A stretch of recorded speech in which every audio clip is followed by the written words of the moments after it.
as the markets continue to be battered by the coronavirus pandemic, one tool is being offered to workers who have been ordered to stay at home.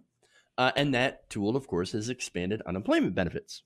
So now, thanks to congressional Democrats, mainly Bernie Sanders, who argued and successfully got this put into a bill, the federal government, will give you an extra $600 per week in unemployment benefits. Now, that is on top of your normal state benefits that you were set to receive. Not only that, but it's extended, of course, to 39 weeks. Now, the amount that you get from the state varies.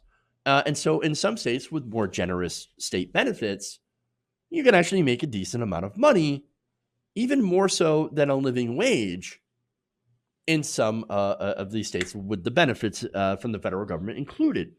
So now there's over 22 million people that have filed for unemployment claims. Some have, of course, many have run into problems trying to access the system, but there are also many who are now starting to get some of these additional benefits, and it's helping them be able to weather the storm as they shelter in place.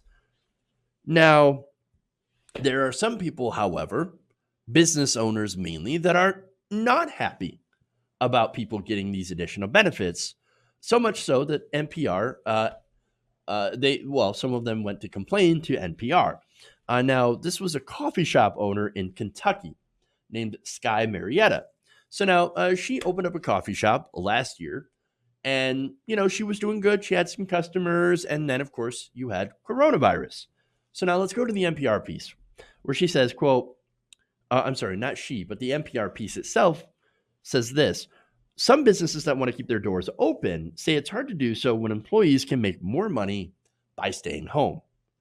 Quote, this is Marietta. We basically have the situation where it would be a logical choice for a lot of people to be unemployed.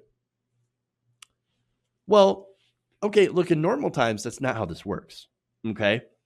You do want people to go out and work. You don't want people to have, unemployment benefits that are too generous. Now, one way, of course, would be to raise the pay of the average worker, so much so that people will do better when they work. I know it's a simple thing, but understand that, okay, there are some small businesses like this coffee shop, for example, that might not be able to pay out a living wage. That sucks. Maybe there should be some sort of federal subsidy that might go to specifically raising people's wages while not killing small businesses. That would be great. And look, small businesses that do, by the way, pay a living wage actually tend to do better, not only for themselves, but for the community. So really, in reality, there doesn't seem to be any good reason to not pay a living wage to your employees. And so that would be the obvious solution to this problem. However, the way that the article is framed, it makes it sound like, no, the additional government benefits, that's the real problem. The government's just being way too generous with their extra $600 a month. All right. So now Marietta says, quote, that she wanted to stay open and serve health professionals. She noted that a lot of her employees during this coronavirus outbreak were members of the medical community. She's like, well, I mean, the least I could do is serve them coffee, right? Because they're doing so much for our community. Again, this is to go to the framing that is very, very sympathetic to this person, but not sympathetic to the workers. In fact, this seems to be a very anti-worker piece, right? And so she laments that those people, those baristas, are getting more money sitting on their butts, sitting at home. And so they've decided to do that. Now, in reality, of course, you want people to sit home during a pandemic so that they don't spread the disease. They don't spread the virus. Still, she says, quote, Marietta wasn't looking for someone. This is the article. Sorry. Marietta wasn't looking for someone to cover the cost of idling her employees. She wanted them to keep working. Unfortunately, she says, the $10 to $15 an hour they'd make serving coffee is no match for the new jobless benefits. Quote, we have these lovely baristas. They're hardworking individuals, but literally this is the best possible pay of their lives they could possibly get to be unemployed. this framing, like it frustrates me. So she says, well, I really worry about what's going to happen to those workers when those unemployment benefits come out. Hopefully we'll be open. Ridiculous. Ridiculous. So again, I keep talking about the framing because the framing, this is NPR. It's supposed to be left wing, right? They're not at all left wing. They're funded by, now, unfortunately, funded by a lot of right wingers.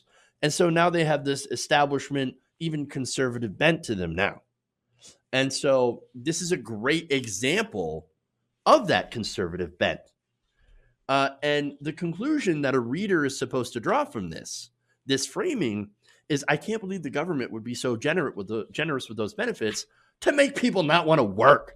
I can't believe that. We got to put a stop to that. For people like Marietta, we got to get those people back to work for what is lower pay, and by the way, risk their lives.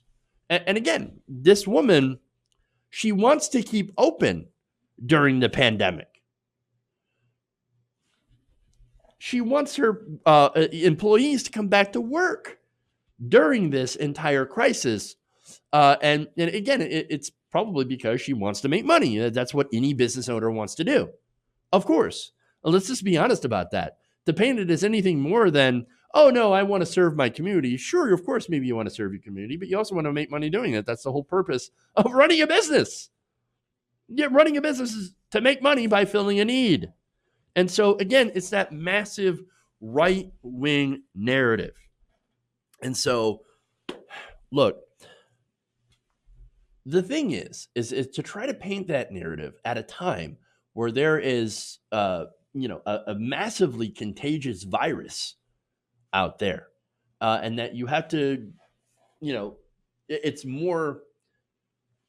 better to stay at home, right? It's better to stay at home and to have your employees stay at home and do social distancing and all that, than it is to bring people to work. Instead of pointing that out, the article quotes Republicans, right? Cites Republican concerns about these so-called unintended consequences of employees being able to have the choice to choose their health over their jobs. In fact, here's the quote in this article.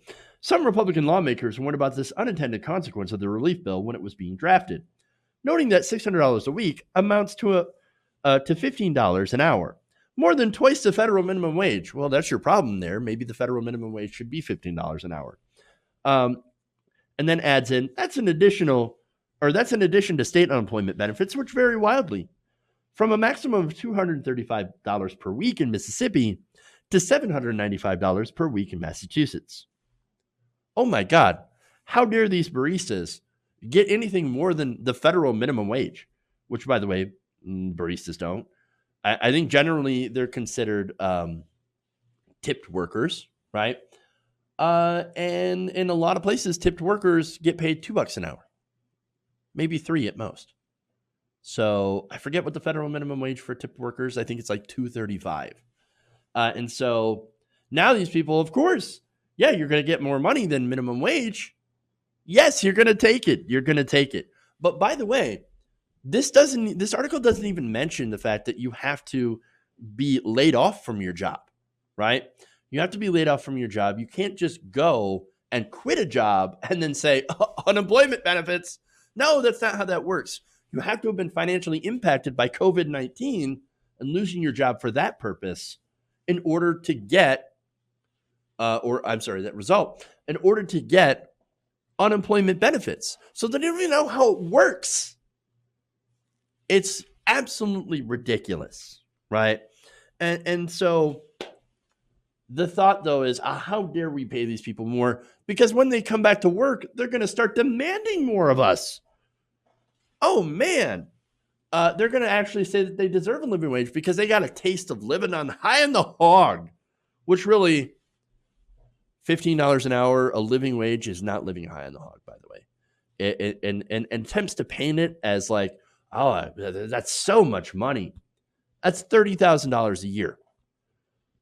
Okay, that's the median of somebody making a supposed living wage. That is not a lot of money in this country. So understand that. And also understand that this is not a normal situation. These are not normal unemployment benefits. work requirements have been relaxed. In a lot of places, there are work requirements where you have to search for jobs. But as a friend of the show, Ben Dixon, points out, you can't send people out to find work in the middle of a plague. And he's absolutely right. The article is trash. Trash.